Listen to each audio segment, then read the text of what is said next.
Vamos para mais um vídeo aqui falando da série do xadrez dos grandes mestres. E hoje vamos falar de um grande jogador que ficou conhecido com os jogadores atual, que foi com a abertura inglesa. Ele ficou muito conhecido com o Triângulo de Botvinnik. Falar um pouco do Botvinnik. O Botvinnik, ele foi um jogador bastante excepcional por trazer a questão de que o xadrez ele não pode ser sistematizado, você jogar, aplicar os lances das aberturas como se tivesse memorizado e sem entender as configurações de como inicia, sem ligar para como é que vai acontecer, como é que as negras vão se comportar diante dos seus lances. Então não é bom estar memorizando. A questão aí é que ele tem uma flexibilidade estratégica de desenvolvimento muito grande. Ele busca controle do centro e um jogo bastante posicional. Sem delongas, vamos aqui ver aqui um pouco da partida. E o Botvinnik jogou contra Capablanca em 1938 em Avron, né? Jogando defesa Nizoinde. O que mais me chamou a atenção que os lances que ele costumava fazer na inglesa, ele se habituou em algumas outras partidas diferentes, de aberturas diferentes. Até porque ele aplicava essa questão se habituar dentro das suas partidas. E sem delongas, vamos iniciar. Botvinnik de branco, Capablanca de preto. O Botvinnik jogou D4 e o Capablanca jogou cavalo F6 e lá vai o lance habitual de C4 de Botvinnik. Depois disso o Capablanca joga o E6. Depois de jogar o E6, mais um lance que é o cavalo de C3, que é um lance bastante interessante.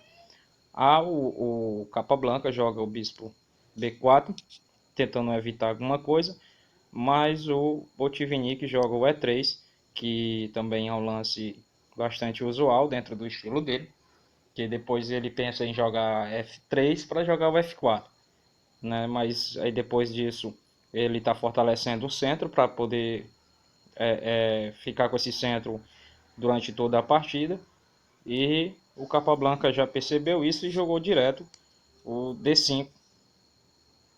Após isso, o Botvinnik jogou o A3, já sabendo que poderia acontecer o bispo por C3 e B por C3. E depois jogou agora o C5, né? Essa foi até a melhor jogada para o Capablanca, por questão porque tinham posto aí, tinha um plano, né, das brancas, que é o Botvinnik, jogar o F3 e depois jogar o F4, para liberar aí o seu bispo da dama. E além disso, com o lance das pretas não torna tão fácil seguir isso aí. Então era a questão mesmo era pressionar aí o D4. C por D5 e E por D5. E tomando aí o peão e evitando aí o E4 das brancas. Depois disso, a, o Botvinnik joga o D3, depois o Capablanca roca, e lá vai mais um lance bastante interessante do Botvinnik jogar o cavalo em E2. Um lance que até é bastante interessante. O bispo em D3 é bastante forte, porque as pretas agora vão ter que eliminar esse bispo, porque esse bispo está atacando o ponto de H7, e sempre quando a gente rocamos de preto, temos a entender e ter uma visão bastante do peão de H7. Muitas das vezes a gente se preocupa tanto com o peão de H7, esse ponto da casa H7, que acabamos esquecendo do ataque também que vem ao cavalo que está em F6, que é o ponto da casa F6. Então as pretas tentam eliminar, e tem que eliminar, né? E o Capablanca fez um lance bastante interessante, que foi o B6. Depois disso, o Botvinnik roca e agora jogou o bispo A6. nessa questão achei um lance até um pouco impreciso do Botvinnik, que seria melhor de capturar o bispo em A6, colocasse o bispo em C2, seria bastante até mais interessante, porque mas o que acontece é que fazer isso aí, conservar o bispo, levando aqui para casa de C2, daria aí daria um bom jogo para as pretas, porque o cavalo ia estar cravado e tal, aquela coisa toda. Então eu acho que o Botvinnik, né, deixou essa diagonal aí e fez a troca lá, bispo por A6. Depois disso, o cavalo por A6 e agora bispo em B2. Estou um pouco além da garganta, mas dá para continuar. Que eu acho que é uma jogada bastante passiva, jogar o bispo em B2. Eu acho que seria melhor continuando dando a pressão com a dama em D3, porque aí forçava aí as negras jogarem C8. Eu achava que esse lance era bastante interessante, mas o Botvinnik optou por jogar B2, que eu achei que isso aí foi a ter uma certa imprecisão, dando a oportunidade da saída da dama por dama D7. Jogando dama D7, agora obriga as brancas a terem mais dificuldade de jogar essa dama em D3, obriga a jogar o A4, e jogando esse A4 aí, as brancas vão ter até uma dificuldade por causa dessa imprecisão, porque agora a, a dama não podia ir direto para D3 por conta de dama em A4, que seria bastante forte. E esse peão agora ele está em queda, né? Por essa situação, agora esse peão vai estar com mais dificuldade, porque está isolada e duas peças, duas nobrezas defendendo ele nem a rainha da cocada preta, e ele vai acabar caindo. Então, depois de A4, eu acho até interessante, porque esse lance do nosso amigo Capablanca, eu achei até um lance mais fraco. Um faz uma imprecisão e ele agora faz um lance bastante interessante, que eu acho que não é um lance tão bom, que é a torre de F em E8, né? Eu acho que seria até mais inconcebível aí do Capablanca, era mais fácil ele jogar aí uma continuação aí, jogando C por D4, C por D4, e depois disso aí jogando a torre em C8, e aí dominando uma coluna de C, e ficava o jogo até interessante. Mas ele optou em jogar a torre de F em E8. Eu achei que esse lance agora vai comprometer o jogo do Capablanca, porque aí dá uma chance de ele poder jogar a dama em D3. Aqui eu acho que seria até interessante o Capablanca fazer um lance melhor, mas fez esse lance aqui, tirou toda aquela abertura de coluna, que isso aí é até um erro muito sério dentro do jogo posicional, porque eu acho que o Capablanca tinha previsto aí o que eu tinha falado anteriormente, que era um salto aí do cavalo aí para A6, depois para B8, C6, A5 e depois ir para B3. Depois eu não tenho como, ainda não sei fazer as bichinhas, mas dá para vocês entenderem aí. Que era o salto do cavalo para A6, B8, C6, A5 e B3. Depois do que seria mais difícil de defender o peão de A4. Mas ele optou a fazer o lance de C4. Esse lance de C4 vai fazer um estrago no jogo do Capablanca, porque vai ficar mais difícil. E agora a dama vai para C2, fazendo aquele trabalho que o bispo deveria estar fazendo nesse exato momento, né? E depois disso, joga-se o Capablanca joga-se cavalo B8, prevendo aí aquela manobra, iniciando até a manobra, que vai custar um muito tempo, mas seria mais lógico jogar o cavalo direto C7 via E6. Mas aí optou não jogar aí. Depois disso joga torre de A em E1. Depois cavalo C6. Cavalo C6. Depois joga cavalo C6. Temos um lance bastante interessante que é cavalo G3. Depois cavalo G3, o jogo vai se seguindo mais normal, jogando cavalo A5.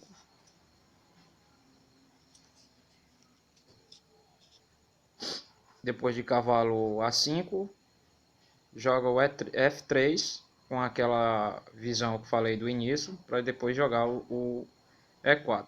Cavalo B3.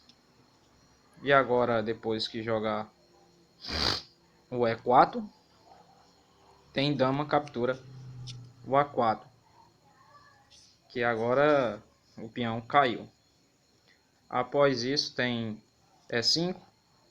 E agora o jogo começa a ficar mais interessante, porque agora depois de cavalo D7, né, tirou o cavalo do ponto, né, de defesa, e agora o rei praticamente está sozinho dentro do jogo, né? Depois de cavalo D7, joga a dama F2.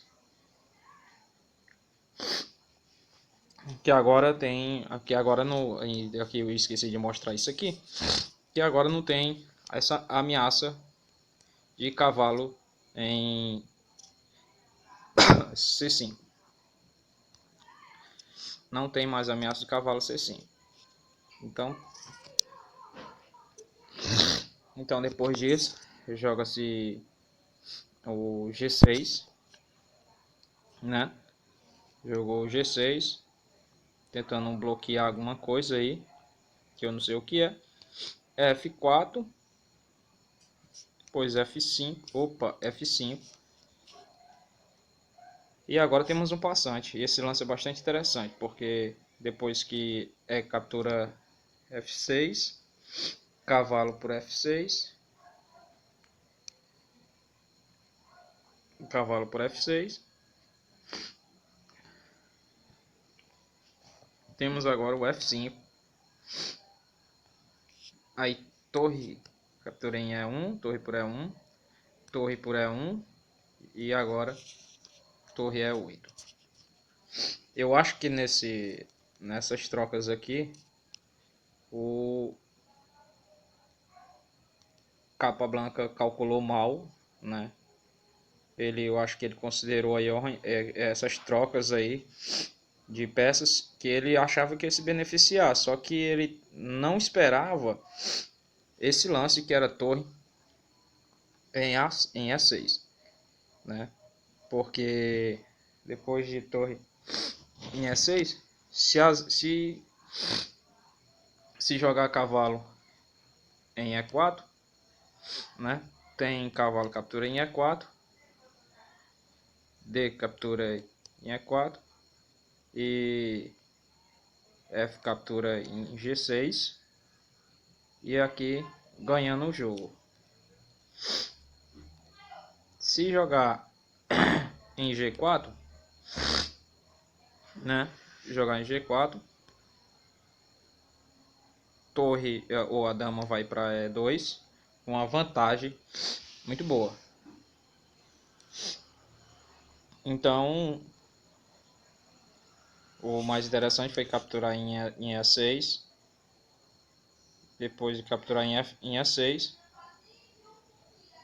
o Botvinnik faz um lance fantástico que é F, captura em E6 e agora ameaça do cavalo e agora ameaça de fazer a coroação. Então depois disso tem que jogar o rei G7. Aí a dama vai para F4.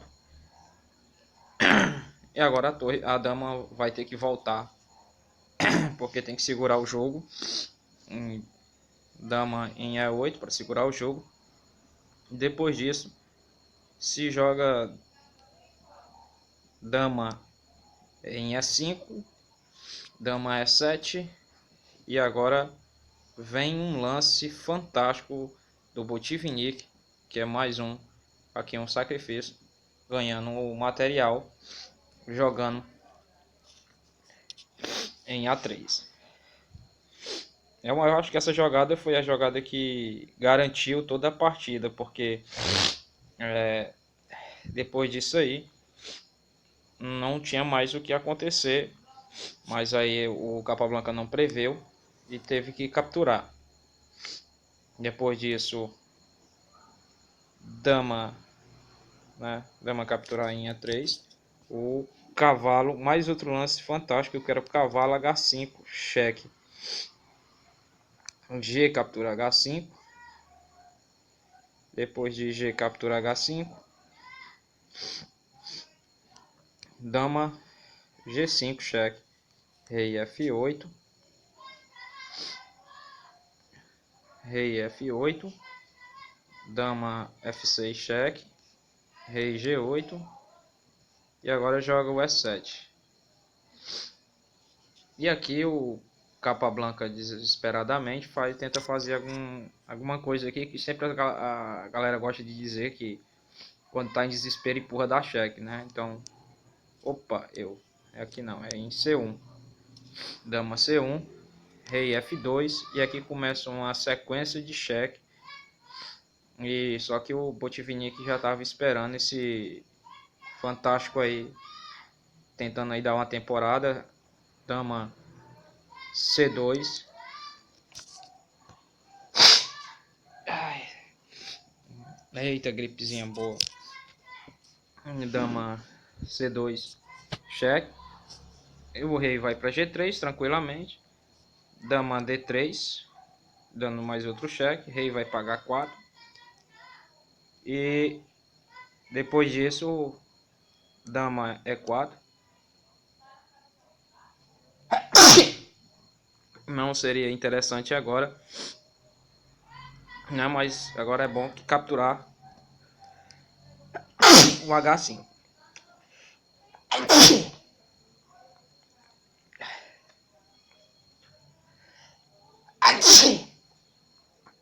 Depois de capturar H5,